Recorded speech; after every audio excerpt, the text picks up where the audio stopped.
નમસ્કાર ખેડૂત મિત્રો, આજે તારીખ 10 એપ્રિલ 2025 આજની સવારની હવામાન અપડેટની અંદર માહિતી મેળવીએ તો સ્કાયમેટ દ્વારા 2025ના ચોમાસાનું પ્રથમ પૂર્વાનુમાન જાહેર કરવામાં આવ્યું છે।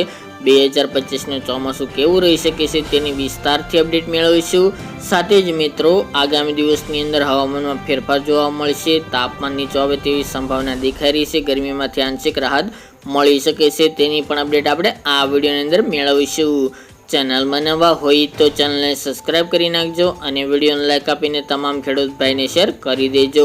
હાલ મિત્રો સ્કાયમેટ એટલે કે ભારતીય હવામાન વિભાગ દ્વારા 2025ના ચોમાસાનું પ્રથમ પૂર્વાનુમાન જાહેર કરવામાં આવ્યું છે। ભારતમાં ચોમાસું ખાસ કરીને જૂનથી લઈને સપ્ટેમ્બર મહિના દરમિયાન સરેરાશ વરસાદ 868.6 mm પડતો હોય છે। વરસાદ આ વર્ષે આ સરેરાશના 103% વરસાદ પડવાની શક્યતા સ્કાયમેટે વ્યક્ત કરી છે। સ્કાયમેટનું પૂર્વાનુમાન ચોમાસું આ વર્ષે નોર્મલ અથવા તો નોર્મલ કરતાં વધુ વરસાદની સંભાવના વધુ હોય તેવો ઇશારો દેખાઈ રહ્યો છે। જ્યારે મિત્રો આ સ્કાયમેટનું પૂર્વાનુમાન સમગ્ર ભારતનું છે।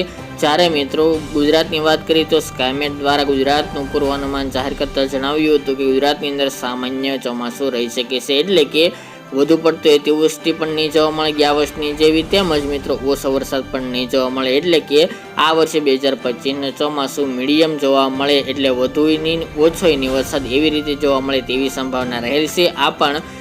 આ વર્ષે પણ 96% કરતાં વધુ વરસાદ ગુજરાતની અંદર પડી શકે તેવી સંભાવના રહેલી છે।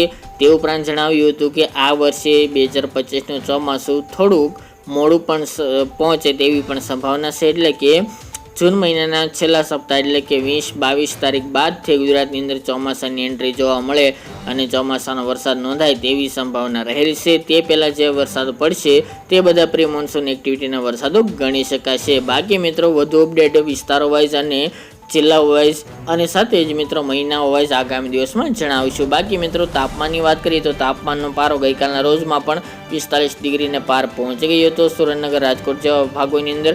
જ્યારે મિત્રો આજથી તાપમાનમાં થોડી આંશિક રાહત મળે તેવી સંભાવના દેખાઈ રહી છે।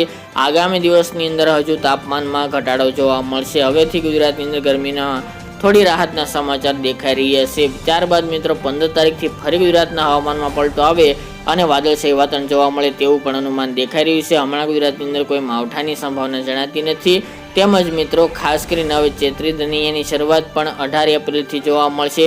તેના અનુસંધાન પ્રમાણે દેશી વિજ્ઞાનના આધારે આપણે આગામી ચોમાસાનો વર્તારો કાઢતા હોઈએ છીએ, તે પણ 18 તારીખથી જોવા મળે અને ગણવાની શરૂઆત થાય તેવી સંભાવના રહેલી છે। જે મિત્રોને ખબર હોય તે ઘરે બેઠા જાતે પણ તેની ગણતરી કરી શકે છે અને આવનારા વર્ષનો અંદાજ કાઢી શકે છે। તો મિત્રો આ ત્યાંની વહેલી સવારની અપડેટ